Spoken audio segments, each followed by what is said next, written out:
Hey folks, Tare here, checking in with the devlog. I apologize for the delay on this one, but my work schedule's kind of picked up a little bit, and as I've been rebuilding this game from scratch as a volunteer effort, development time has gotten a little thin the last few weeks.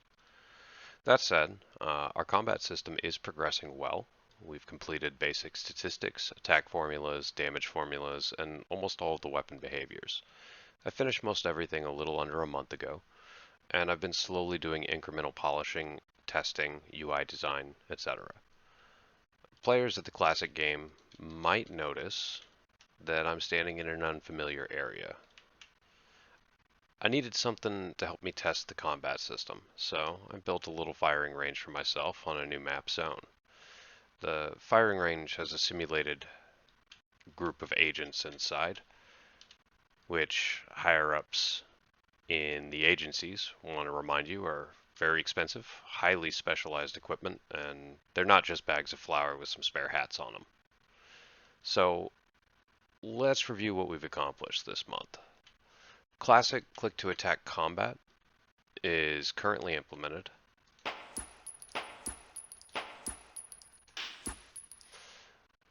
As you can see, I can also use melee weapons to attack.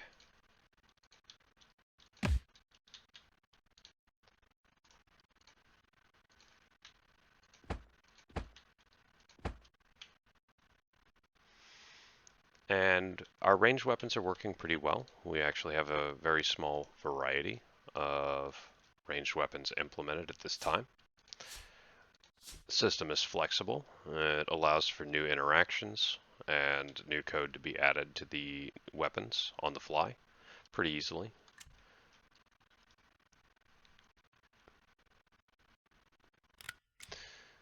Now, one of the things that I sort of figured out while I was working on this is that the classic click-to-attack combat system is a little limited. And the way the original game handled this was if the enemy could see you and you could see them, you could attack them. But as you can see here, I've got a wall between me and an enemy. The default, the original game would tell me I could attack that person from here. But let's see what happens. If I equip my pistol, I actually wind up hitting that wall now. So our original line of sight system kind of made me rethink the way that we were handling combat. Rather than just clicking on an enemy to attack, I decided that I wanted to use physical projectile traces. Now, physical projectile traces do open up a little bit more complexity, so if you have a friendly agent between you and the enemy agent, you're going to have a little bit more friendly fire. Friendly fire was possible in the original version just by clicking on a friendly agent, you'd attack them. We're going to have to deal with that a little bit. All of this is going to induce some pretty significant changes. I'm a little nervous about some of them, love some feedback on some of them, but I do have a plan for dealing with some of that. Now, leaning into this new opacity system, just clicking on an enemy seemed like it was a little excessive now. So what I've actually implemented as well is a free fire mode, where if I hold down my secondary mouse button and then press my left mouse button, I will now fire through whatever pixel I aim at. Now, I also have a little bit of an aim assist going on here, where if I detect that there's an enemy on that tile, I'm actually going to track them just a little bit before I fire. So where you click still matters a little bit, where enemies are still matters, but you can also now fire whenever, wherever, and at whatever you want. So this opens up some new ideas. It's going to have a significant impact on combat. It's going to be easier to target fast-moving opponents. It also opens up new design avenues for us to make weapons more situationally useful. For instance, the classic version had fairly unbalanced weapons with the Kim gun. It was statistically overtuned. The Desert Eagle was statistically undertuned. We're going to be adjusting these weapons a little bit by adding new effects to them and also opening up the possibility of things like indirect fire. The Desert Eagle, for instance, could, if I were to hit an obstacle while firing, like this hedge, punch through.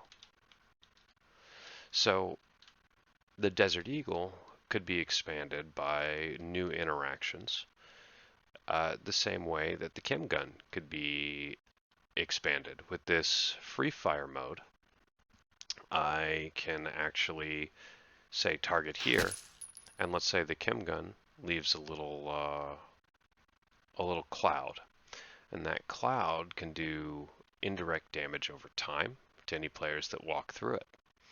Same thing with the glue gun.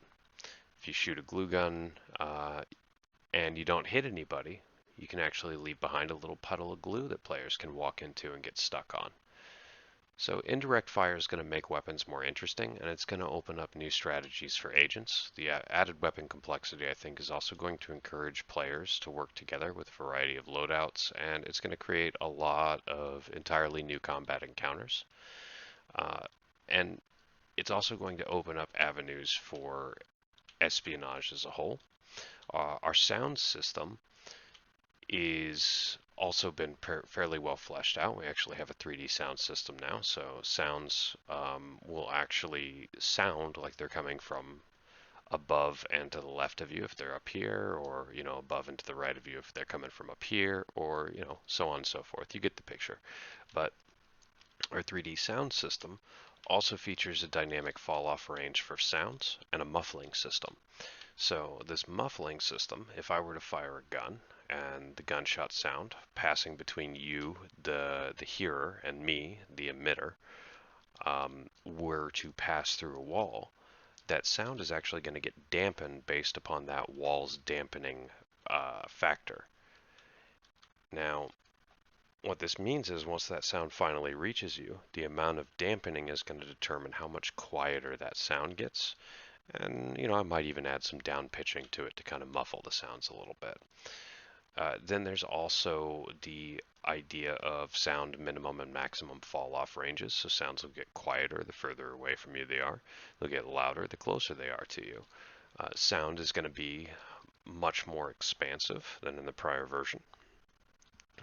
Much more all-inclusive. I'm trying to keep everything as diegetic as possible sound-wise, so you'll actually hear when players start reloading. You'll hear when players start, fail to fire because they're out of ammo, so you'll hear their click noise.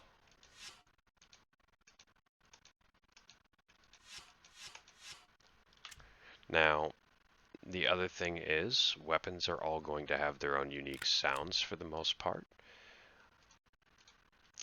And this is going to add a lot of layers, a lot of information to players that's just unconscious. You'll hear sounds coming from certain places at certain volumes. You'll be able to start guessing at the distances and maybe even use them as distractions for other players.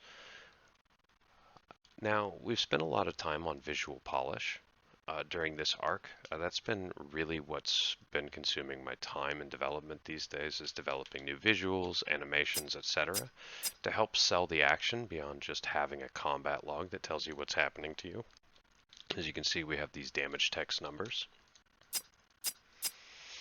Those damage text numbers are useful for conveying information. We're going to give them a little bit of a visual treatment soon. But as it stands, we've got all this basic infrastructure set up. It's coming together well. And we've also got the player life cycle established. So if I were to consume that cyanide pill, die, and I respawn back in my spawn room.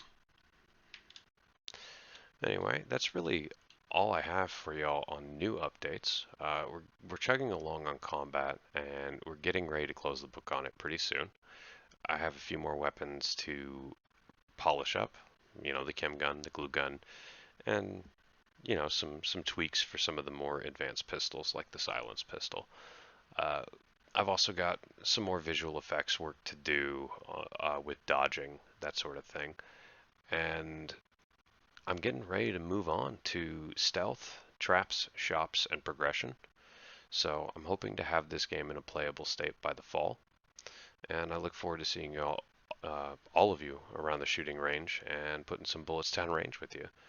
If you have any questions, concerns, or even ideas for the combat system, let me hear them. I look forward to hearing what y'all have for me, and I love the feedback. Changing a classic is always nerve-wracking, and I'm trying to be respectful of what the game was, while also kind of bringing it forward as, something a little bit more to, I guess, what I would picture being what SkySaw ultimately would have done over time. Anyway, thanks again. I'll see y'all on the next one.